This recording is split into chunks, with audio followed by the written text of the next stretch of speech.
Last 48 ஹவர்ஸில் என்னுடைய ஒரு சேனலில் எப்படி நான் நிறையா வியூஸ் கொண்டு வந்தேன் அப்படிங்கிற ட்ரிக்ஸ் அண்ட் ஸ்ட்ராட்டஜிஸை பற்றி தான் நம்ம இப்போ பேச போகிறோம். அண்ட் உங்களுக்கு நான் இப்போ சொல்ல போகிற விஷயம் எல்லாத்தையும் கரெக்டாக பண்ண முடிஞ்சுது அப்படின்னா உங்களுக்கு 10, 20, 300, 400 வியூஸ் அப்படின்னு வந்து அப்படியே ஸ்டாப் பண்ணுற பிரச்சனை அப்படியே நின்றுங்க. அதே மாதிரி நீங்கள் ஒரு ஷார்ட்ஸ் வந்து அப்லோட் பண்ணுறீங்க அப்படின்னா 2K 3K அப்படிங்கிற வியூஸ் போய் அப்படியே ஸ்டாப் ஆகுதா, இனிமேல் உங்களுக்கு கண்டிப்பாக அந்த பிரச்சனை இருக்காது. அண்ட் இன்னுமே நீங்கள் நம்ம சேனலை சப்ஸ்கிரைப் பண்ணல அப்படின்னா கண்டிப்பாக சப்ஸ்கிரைப் பண்ணிக்கோங்க. அப்போ தான் இந்த மாதிரி யூஸ்ஃபுல் வீடியோஸ் வந்து உங்களுக்கு வரும். அண்ட் கடைசி வரைக்கும் இதை ஸ்கிப் பண்ணாமல் பாருங்கள், ஒரு இன்ஃபர்மேஷன் உங்களுக்கு வெயிட் பண்ணிக்கிட்டு இருக்கு. ஸோ நம்பர் 7 என்ன அப்படின்னா சேனல் ஆப்டிமைசேஷன். சேனல் ஆப்டிமைசேஷன்னா என்ன அப்படின்னு கேட்டிங்கன்னா ஒன்றுமே இல்லைங்க.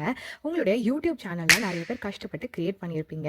ஆனால் அதில் வந்து உங்கள் சேனல் நேமை போய் சர்ச் பண்ணி பார்க்குறப்போ உங்களுடைய சேனல் நேம் வரவே வராது. என்னடா இது, என்ன பிரச்சனைடா, என் சேனல் மட்டும் ஏன் வர மாட்டேங்குது, மற்றவங்க சேனல்லாம் வந்து சர்ச் பண்ணால் வருது அப்படிங்கிற மாதிரி புலம்பிகிட்டு இருப்போம் இல்லையா. ஸோ இது நடக்கிறதுக்கான முக்கியமான காரணம் உங்களுடைய சேனலை அவங்க ப்ராப்பராக ஆப்டிமைஸ் பண்ணாதனால தான்.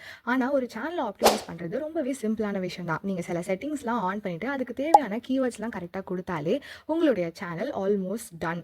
இது எப்படி நீங்கள் க்ரியேட் பண்ணணும், கரெக்டாக பண்ணணும் அப்படிங்கிறத பற்றி how to create a YouTube channel அப்படிங்கிற ஒரு வீடியோ நான் இனிமேல் போடுறேன். அதை கண்டிப்பாக செக் அவுட் பண்ணி பாருங்கள். அந்த வீடியோவில் நீங்கள் கம்ப்ளீட்டாக எப்படி எந்தெந்த செட்டிங்ஸ் ஆன் பண்ணணும், எந்தெந்த செட்டிங்ஸ் எதுக்கானது அப்படிங்கிறத பற்றி ரொம்ப கிளியராக எக்ஸ்பிளைன் பண்ணியிருப்பேன். அண்ட் இந்த வீடியோவோட லிங்க்கையும் நான் கீழே கொடுக்குறேன். இந்த வீடியோ நீங்கள் ஃபுல்லாக பார்த்துட்டு அதையுமே நீங்கள் செக் பண்ணி பாருங்கள். உங்கள் சேனலுடைய விசிபிலிட்டி கொஞ்சம் இன்க்ரீஸ் ஆகிறதுக்கு ரொம்ப ஹெல்ப் பண்ணும் அந்த வீடியோ. அண்ட் நெக்ஸ்ட்டு நீங்கள் இந்த வீடியோவை பார்த்துட்டு நீங்கள் உங்கள் சேனலை ஆப்டிமைஸ் பண்ணிடுவீங்க. இப்போது நம்பர் 6 SEO அப்படிங்கிறத சர்ச் என்ஜின் ஆப்டிமைசேஷன் அப்படின்னு சொல்லுவாங்க. என்னடா இது, இப்போ தானே சேனல் ஆப்டிமைசேஷன் அப்படின்னு ஒன்று பார்த்தோம், இது என்ன SEO சர்ச் என்ஜின் ஆப்டிமைசேஷன் அப்படின்னு நீங்கள் வந்து கன்ஃபியூஸ் ஆகலாம். பட் ஒன்றுமே இல்லை. உங்களுடைய வீடியோஸுக்கு நிறையா வியூஸை கொண்டு வரதுக்கும் அதுக்கு கரெக்டான ஆடியன்ஸை வந்து யூடியூபோட அல்காரிதம் ப்ரமோட் பண்ணுறதுக்கும் நீங்கள் அந்த வீடியோவுக்கு ஒரு மெட்டா டேட்டாவை கரெக்டாக வந்து கொடுத்து வச்சுருக்கணும். மெட்டா டேட்டா அப்படின்னா என்னன்னு கேட்டிங்கன்னா ஒன்றுமே இல்லைங்க. Title, description, auto generated subtitles and then tags, இந்த 4 விஷயத்தையும் சேர்த்து தான் மெட்டா டேட்டா அப்படின்னு சொல்கிறோம். ஸோ இந்த மெட்டா டேட்டாவை நீங்கள் ப்ராப்பராக கொடுக்கறது மூலியமாக உங்கள் வீடியோஸ்க்கு பயங்கரமான ரீச் இருக்கும். ஸோ இப்போ நம்ம மெட்டா டேட்டா பற்றி பார்க்க போகிறோம். என்ன அப்படின்னா அதை நீங்கள் எப்படி கரெக்டாக செட் பண்ணணும் அப்படிங்கிறத பற்றியும் நான் ஒரு வீடியோ மேக் பண்ண போகிறேன். அந்த லிங்க்கை நான் கார்னரில் கொடுக்குறேன், கண்டிப்பாக பாருங்கள். ஸோ உங்களுக்கு ஒரு ஐடியா கிடைக்கும். என்னடா இது, அந்த வீடியோ இந்த வீடியோன்னு மாற்றி சொல்கிறேன் அப்படின்னு வந்து கன்ஃபியூஸ் ஆகாதீங்க. பிகாஸ் இப்போ ஒரே வீடியோவில் நான் எல்லாத்தையும் சொல்லணும் அப்படின்னா 1 மணி நேரத்துக்கு மேலே ஆகும், உங்களுக்கும் கன்ஃபியூஸ் ஆகும். அப்படிங்கிறதுனால என்ன பண்ணணும் அப்படிங்கிறத நான் இந்த வீடியோவில் ஃபுல்லாக உங்களுக்கு சொல்லிடுறேன். அப்போ உங்களுக்கு ஒரு பேசிக் ஐடியா கிடைக்கும். அண்ட் அதை எப்படி பண்ணணும், எந்த மாதிரிலாம் பண்ணலாம் அப்படிங்கிறதுக்கான தனி வீடியோ எக்ஸ்பிளனேஷன்ஸ்லாம் வந்து நான் இனிமேல் கொடுக்குறேன். ஸோ அதை நீங்கள் விசிட் பண்ணீங்க அப்படின்னா உங்களுக்கு ப்ராப்பராக எக்ஸாக்டாக என்ன பண்ணணும் அப்படிங்கிற ஒரு ஐடியா உங்களுக்கு கிடைக்கும். So number 5 CTR.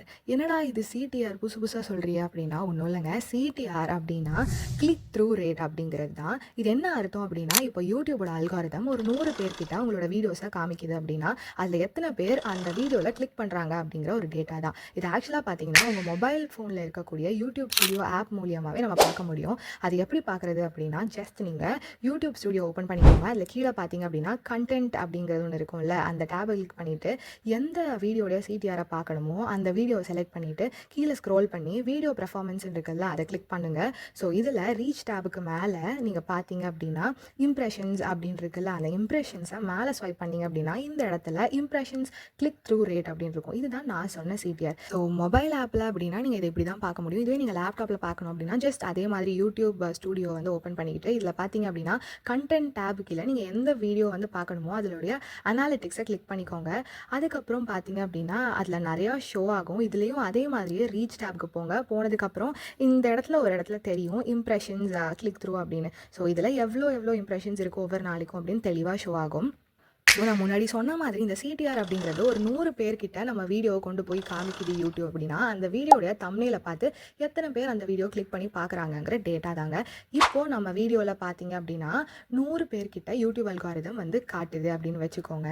அதில் வெறும் 7லேருந்து 6 பேர் மட்டும்தான் அந்த வீடியோவை கிளிக் பண்ணுறாங்க அப்படிங்கிற மாதிரி அர்த்தம். ஸோ CTR என்ன அப்படிங்கிறத சொல்கிறேன். இப்போது இது வந்துட்டு எந்த நம்பர் இருந்தால் அந்த வீடியோ வந்து வைரல் ஆகும், வியூஸ் வரும் அப்படின்னு கேட்டிங்க அப்படின்னா எனிதிங் அபவ் 8% மேலே இருந்தால் ரொம்ப நல்ல விஷயம்.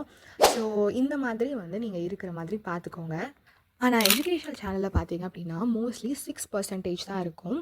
ஆனா, என்டர்டெயின்மென்ட் சேனல் அப்படிங்கிறப்போ வந்து உங்களுக்கு சிடிஆர் வந்து 10-12க்குள்ள இருந்தா, நல்ல ஒரு சிடிஆர் அப்படிங்கிற மாதிரி நம்ம சொல்லலாம். அது கீழ வந்துச்சு அப்படின்னா, கண்டிப்பா உங்களோட தம்ப்நெயில நீங்க சேஞ்ச் பண்ற மாதிரி இருக்கும். ஸோ, உங்களோட தம்ப்நெயில நீங்க எப்படி ப்ராப்பரா கிரியேட் பண்றது, அது எப்படி பக்காவா இருக்கணும் அப்படிங்கிற வீடியோவும் வந்துட்டு நான் மேக் பண்றேன். அதையும் நீங்க பார்த்துக்கோங்க. அந்த லிங்க்கையும் நான் இங்க குடுக்குறேன். அத ஃபுல்லா பார்த்துட்டு அதையும் நீங்க பண்ணுங்க. கண்டிப்பா உங்களுக்கு ரொம்ப யூஸ்ஃபுல்லா இருக்கும். Number 4 intro.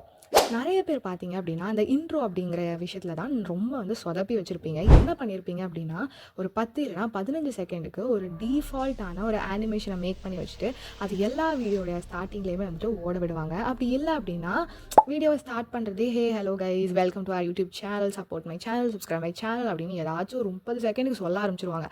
இந்த மாதிரி மட்டும் நீங்க வந்துட்டு பண்ணவே கூடாது. ஸோ அந்த எறாலாம் தாண்டி யூடியூப் வந்து ரொம்ப வருஷம் ஆயிருச்சு. ஸோ யூடியூப்ல வந்து வீடியோட ஸ்டார்ட்டிங்ல இன்ட்ரோடக்ஷன் அப்படிங்கிறது தான் வந்துட்டு ஹார்ட் மாதிரி.